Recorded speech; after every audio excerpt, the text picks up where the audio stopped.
প্রথমে শ্রীলঙ্কা, এরপর বাংলাদেশ।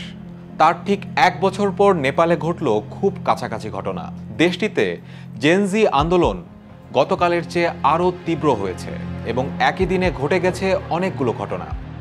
আন্দোলনের তীব্রতার মুখে পদত্যাগ করেন নেপালের প্রধানমন্ত্রী কেপি শর্মা ওলি। পুলিশি হামলা ও মৃত্যুর দায় নিয়ে সরকার থেকে পদত্যাগ করেছেন আরও ৩ মন্ত্রী। আজকে ২ জন সহ মারা গিয়েছেন মোট ২১ জন বলে নিশ্চিত করেছে বিবিসি। বিক্ষোভকারীরা পার্লামেন্ট ভবনে আগুন দিয়েছে। ভাঙচুর হয়েছে কেপি শর্মা ও সাবেক প্রধানমন্ত্রী শের বাহাদুর দেওবার বাসভবনে। বন্ধ আছে নেপালের বিমানবন্দর। নেপালের অর্থমন্ত্রীকে রাস্তায় ধাওয়া দিয়েছে বিক্ষোভকারীরা। ভারতের দ্য হিন্দুর প্রতিবেদন বলছে, অপহৃত হয়েছেন নেপালের পররাষ্ট্রমন্ত্রী আরজু রানা দেওবা। ২ দিনের মাথায় এতগুলো ঘটনা। এসবের নেপথ্যের ঘটনাগুলো আরও স্পর্শকাতর। নেপালের তরুণদের মধ্যে জমে থাকা ক্ষোভ এভাবে স্ফুলিঙ্গের মতো ছড়িয়ে পড়ল কিভাবে?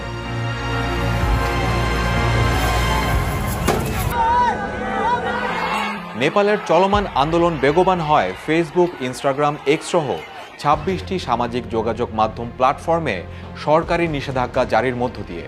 সরকার দাবি করে নিবন্ধন না করায় এই প্ল্যাটফর্মগুলো বন্ধ করা হয়েছে, যাতে ভুয়া খবর, অনলাইন জালিয়াতি ও অপরাধ প্রতিরোধ করা যায়। কিন্তু তরুণ নেপালিরা এটাকে দেখছেন সেন্সরশিপ হিসাবে।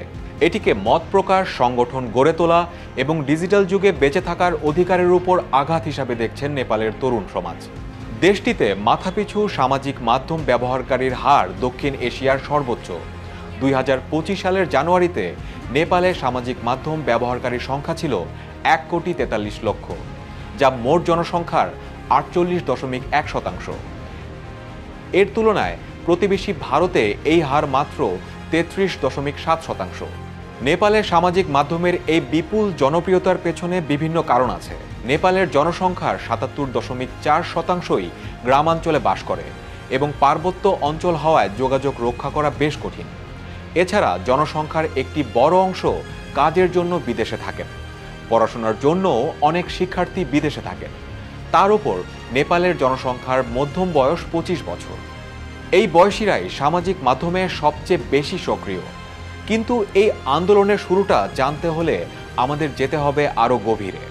এই আন্দোলনের কেন্দ্রে রয়েছে নেপোকিডস নামের একটি পরিচিত শ্রেণী, যাদের বিরুদ্ধে স্বজনপ্রীতি ও দুর্নীতির মাধ্যমে অর্জিত অর্থ বিলাসী জীবনযাপনের অভিযোগ রয়েছে। এর সঙ্গে যুক্ত হয়েছে বেকারত্বের হতাশা ও সামাজিক মাধ্যমে নিষেধাজ্ঞা থেকে তৈরি হওয়া ক্ষোভ। সময়ের সাথে সাথে তীব্র হয়ে ওঠে #নেপোকিড ক্যাম্পেইন। কিন্তু কাদের আসলে নেপোকিড বলা হচ্ছে? ধনী রাজনীতিবিদ এবং ক্ষমতাধর ব্যক্তিদের সন্তানদেরকে এই নামে অভিহিত করা হচ্ছে। নেপোটিজম বা স্বজনপ্রীতি থেকে এই নামকরণ।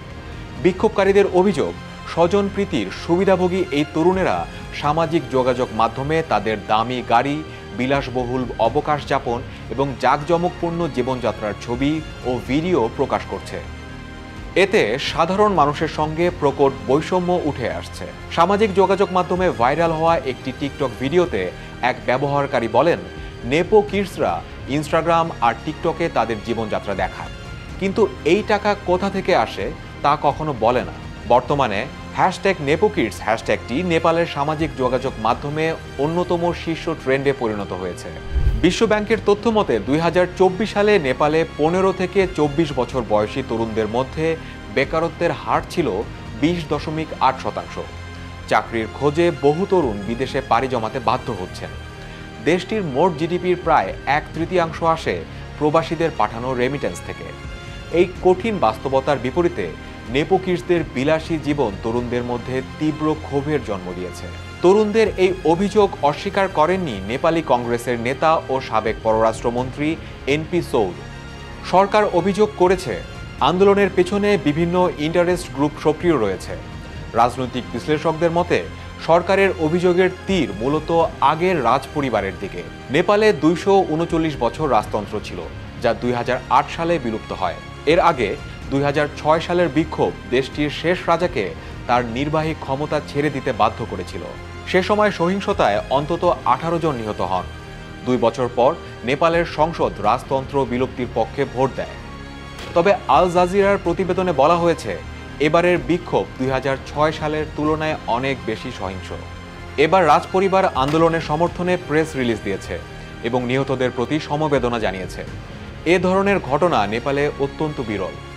চলতি বছরের মার্চ মাসেই রাজতন্ত্র পুনঃপ্রবর্তনের দাবিতে হওয়া আন্দোলনে 2 জন নিহত হয়েছিল। দ্য নিউ ইয়র্ক টাইমসের বিশ্লেষণে বলা হচ্ছে নেপালের তরুণরা প্রতিবেশী বাংলাদেশ ও ইন্দোনেশিয়ার সরকার বিরোধী আন্দোলন থেকে অনুপ্রেরণা পেয়েছে। ফলে নেপালের আন্দোলনে স্কুল কলেজ পড়ুয়া তরুণদের ব্যাপক অংশগ্রহণ লক্ষ্য করা যাচ্ছে। 2008 সালের পর থেকে নেপালে মোট 13 বার সরকার পরিবর্তন হয়েছে এবং আল জাজিরা বলছে অলি পদত্যাগ করলেও বিক্ষোভকারীরা বিক্ষোভ বন্ধ করবে কিনা তা স্পষ্ট নয়, কারণ তাদের মধ্যে অনেকেই সরকার ভেঙে দেওয়ার আহ্বান জানিয়েছেন। তাই নেপালের পরিস্থিতি এখন কোন দিকে মোড় নেবে সেটি বলা মুশকিল।